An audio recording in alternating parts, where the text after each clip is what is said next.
vamos a estar hablando un poco sobre los lenguajes de programación.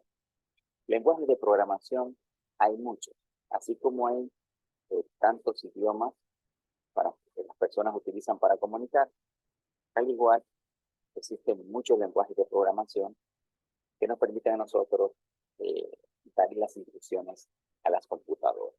Nosotros vamos a estar hablando acerca de uno de los lenguajes más utilizados, más potentes que existen, y es uno que hoy en día es uno de los lenguajes número uno en el desarrollo de todo tipo de aplicaciones. Estamos hablando del lenguaje de programación Java. Es un lenguaje de programación completamente orientado a objetos. Todo eso lo vamos a ir explicando para que quede bastante claro el por qué este lenguaje es tan importante hoy en día.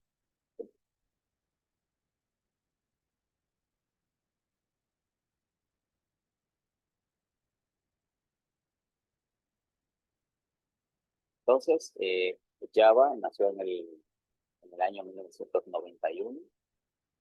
En un principio no se llamaba Java, se llamaba OAK, pero por un asunto de marca que ya estaba registrada, procedieron a hacerle el cambio. Como ustedes saben, todos los lenguajes de programación están emparentados. Dígase que de alguna u otra forma son familia. Y Java, desde que sus inicios, se concibió para que pudiera ser utilizado no solamente en computadoras, sino en cualquier tipo de aparato. Esa fue la idea con que se creó Java, de que fuera un lenguaje multipropósito de uso general y que no solamente las computadoras pudieran hacer uso de él. Su sintaxis, dígase, la forma en que se codifican los comandos es muy parecida al lenguaje, el lenguaje C++. Y como les decía, los lenguajes están emparentados. ¿Sí? Y así como los idiomas que tienen reglas y forma de escritura para usted poder hablar y escribir en un idioma, necesita conocerlo. Los lenguajes también tienen sus reglas, que para usted poder escribir instrucciones para que la computadora las siga, entonces usted tiene que cumplir con esas reglas para que funcione. El eslogan de Java es write one, don't anywhere, lo que significa que escriba una vez y cúrralo donde sea. Esto está relacionado a que Java es completamente independiente a la plataforma o arquitectura donde se corra. Anteriormente, cuando usted compilaba un programa o hacía un programa de computadora, solamente podía funcionar en la máquina donde estaba. Si se llevaba a otra máquina, entonces no funcionaba. Hoy en día ya esto ha mejorado bastante porque se han creado estándares, pero todavía Java mantiene esa separación de arquitectura en donde lo único que usted necesita para que Java pueda funcionar son una serie de herramientas que luego vamos a ver cuáles son, y lo que permite a usted poder correr y ejecutar aplicaciones Java o crear aplicaciones Java en cualquier plataforma, dígase que sea Windows, que sea Linux, que sea Unix, cualquier tipo de plataforma. ¿Bien?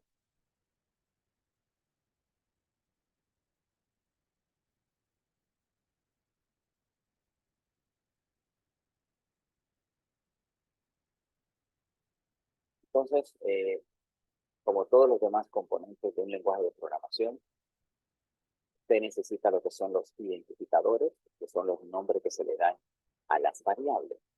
Una variable, como ustedes ya saben, no es más que un espacio en la memoria del computador donde se almacena un dato, y con ese dato nosotros podemos hacer algún tipo de cálculo. ¿Sí? En Java existen diferentes tipos de datos. Tenemos, por ejemplo, los datos numéricos, datos de tipo cadena, datos de tipo booleano, datos de tipo objeto.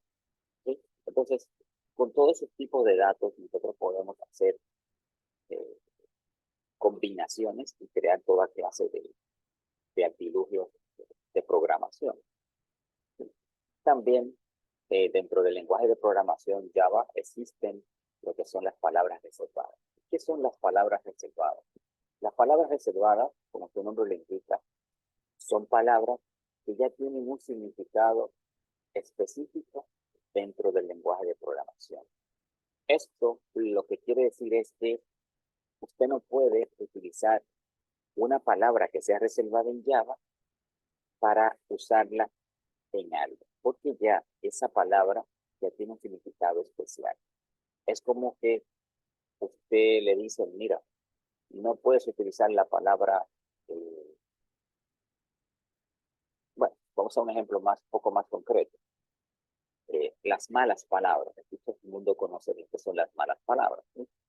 Aunque usted conoce su significado, usted no suele usarlas porque sabe el contexto o las implicaciones que tiene el uso de estas palabras. Entonces, usted en raras ocasiones, obviamente si tiene algún tipo de nivel de educación, no las utiliza salvo que no sea necesario. Entonces, en Java existen palabras que ya tienen un significado especial dentro del lenguaje de programación y usted no las puede utilizar de otra forma. Por darle un ejemplo, por ejemplo, la palabra string en Java tiene un significado. String es una palabra reservada que significa cadena. Usted no puede en Java, por ejemplo, crear una variable que se llame string o crear un identificador que le ponga string. ¿Por qué? Porque ya existe algo en Java que está asociado a eso. Por lo tanto, Java tiene varias palabras reservadas. Creo que son alrededor de 58 o más palabras reservadas que usa el lenguaje de programación. Pero esto no solamente es exclusivo del lenguaje de programación Java. Todos los lenguajes de programación tienen palabras reservadas. El usuario no puede utilizarlas para cosas diferentes, sino que ya tienen una funcionalidad específica dentro del lenguaje. También nosotros tenemos lo que son las sentencias. Ustedes ya saben lo que son las sentencias porque es una instrucción que se ejecuta. Tenemos los bloques de código que no es más que un conjunto de instrucciones que se ejecutan una detrás de la otra. También tenemos lo que son los comentarios.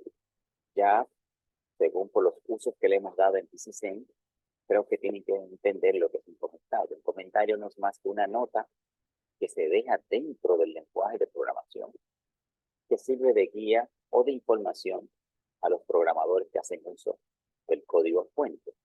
Esto nos permite a nosotros describir la funcionalidad del código que se ha escrito, permitiendo que si un programador nuevo se incorpora al equipo, entra a modificar algún tipo de programa, esas notas o comentarios le van a servir a él para entender mucho mejor el por qué el código está escrito de esa manera.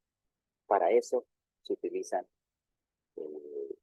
los comentarios dentro de un lenguaje de programación. Es una especie de documentación de forma interna. Y cuando el compilador revisa el código, estos comentarios son ignorados porque son meramente notas técnicas. También dentro de los lenguajes tenemos operadores matemáticos. Hay muchos tipos de operadores. Y con los operadores nosotros podemos hacer asignaciones, hacer cálculos, hacer sumas, hacer multiplicaciones, hacer divisiones. Todo esto que le estoy diciendo no es exclusivo del lenguaje de programación Java, sino que todos los lenguajes de programación presentan estos componentes que estamos viendo y describiendo.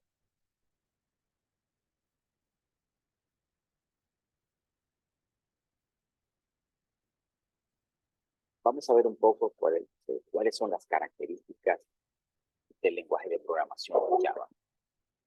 La número 1 es un lenguaje simple, lo que quiere decir que su sintaxis es bastante fácil de entender. La curva de aprendizaje, una vez usted entiende las reglas de sintaxis básicas del lenguaje, la curva de aprendizaje es bastante fácil y sencillo. La número 2, la característica 2, orientado a objetos.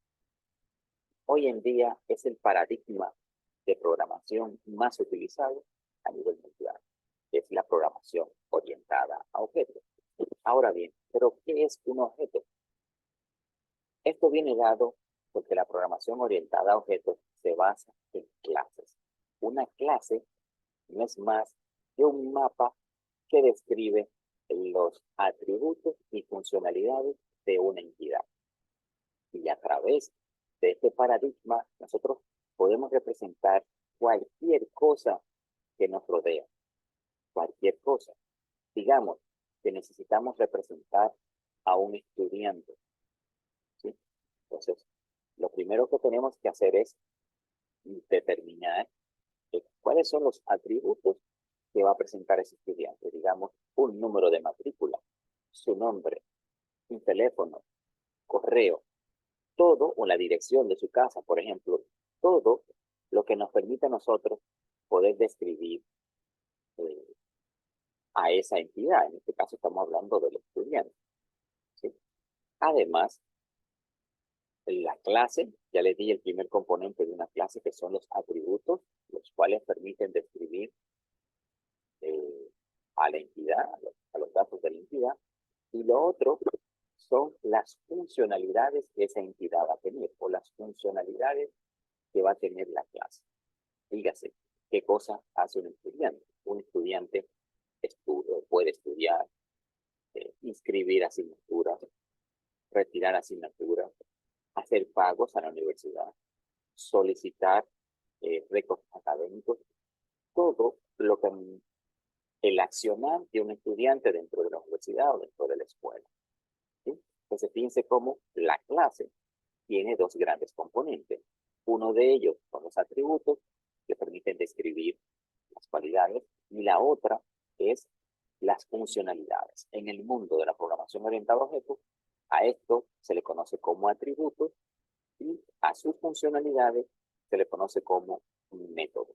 Entonces, la programación orientada a objetos se basa en ustedes utilizar clases para crear cualquier tipo de programa o de cualquier tipo de automatización. Ahora bien, pero todavía no hemos mencionado lo que es un objeto.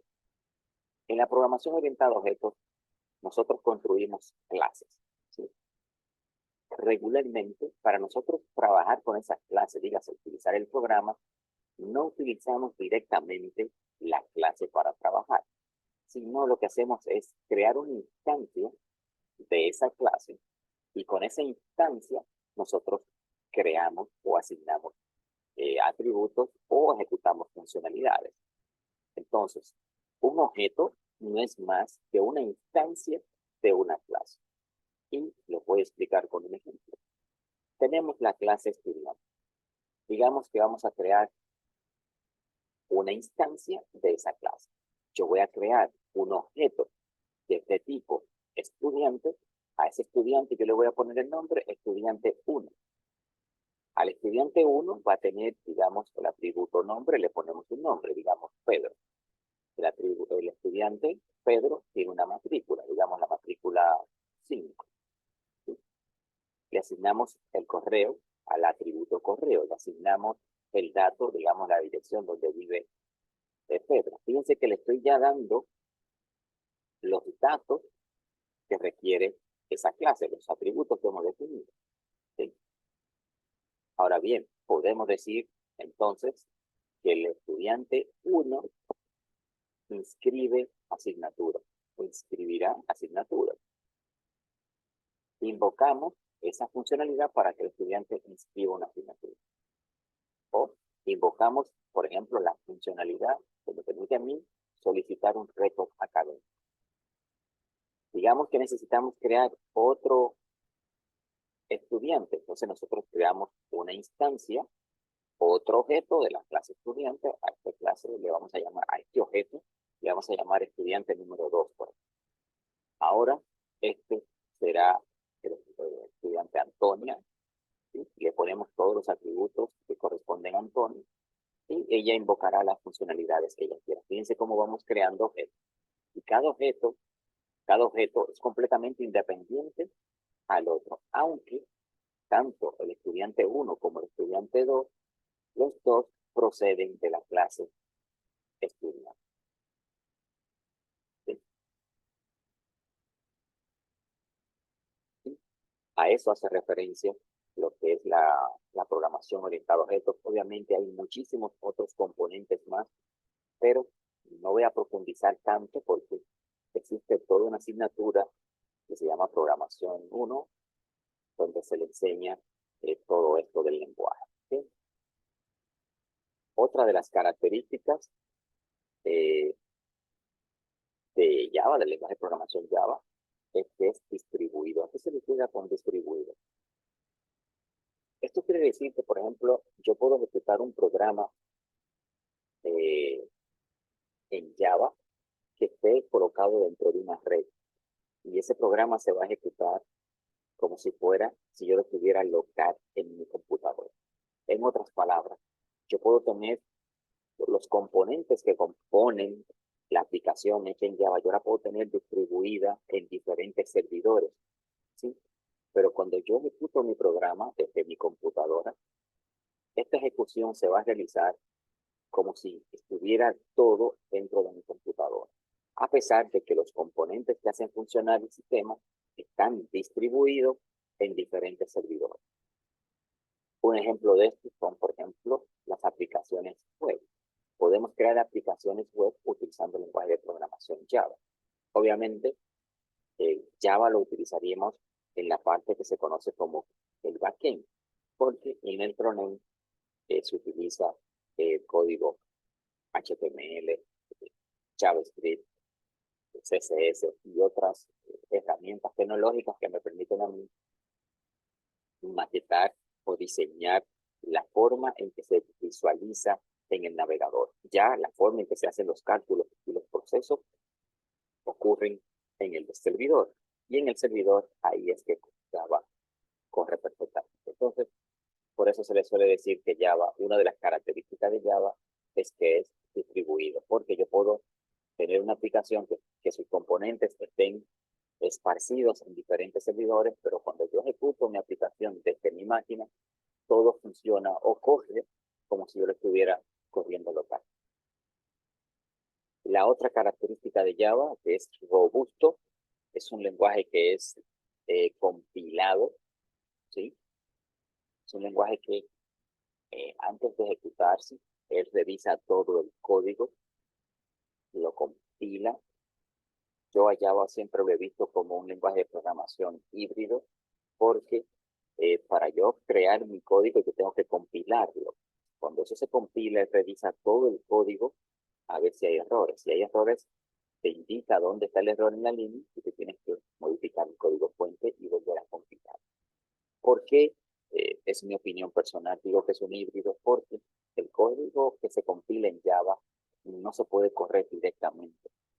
Necesita llevarse a una máquina especial para que funcione. Y luego, dentro de esa máquina especial, el código es interpretado. Entonces, yo tengo por un lado compilación, pero por otro lado tengo interpretación, que es cuando el código corre dentro de una famosa máquina virtual. Entonces, me gusta decir que es un híbrido, porque ocurren los dos procesos. Pero luego vamos a ampliar estos conceptos cuando ya estemos dentro de la asignatura de lenguaje de programación. ¿Sí? Es seguro. ¿Por qué es seguro? Porque todo el proceso de Java ocurre dentro de una máquina virtual. Una máquina virtual es como un sandbox, es como un contenedor donde todo lo que está ahí adentro, algo si se daña, todo queda contenido dentro de esa máquina y no permite que se expanda hacia afuera y dañe, por ejemplo, el sistema operativo. ¿Sí? Entonces, esas son las razones por las que Java es seguro. Y parte de este mecanismo de cómo Java funciona, donde se compila, este código compilado se mueve a una máquina virtual, y dentro de esa máquina virtual, una herramienta toma este código y lo ejecuta, es lo que lo hace completamente indiferente a la arquitectura, que es una característica número 6. ¿Qué quiere decir esto de indiferente a la arquitectura? Esto se refiere a que Java puede correr sobre cualquier plataforma. No importa que sea Windows, que sea Linux, cualquier sistema operativo. Ahora bien, ¿qué es lo que crea esa independencia de plataforma? Son las herramientas que nosotros instalamos previamente a poder utilizar Java. Dígase que a la plataforma donde vamos a correr, nosotros instalamos unas herramientas y esas herramientas es lo que hace posible la independencia de la arquitectura. Porque esa herramienta que se instala en ese equipo, en ese computador, es la que se va a encargar de relacionarse entre la arquitectura y mi software. Una vez yo tenga instaladas esas herramientas, mi código Java es completamente independiente, porque no importa la arquitectura, el código va a funcionar. Fíjense la característica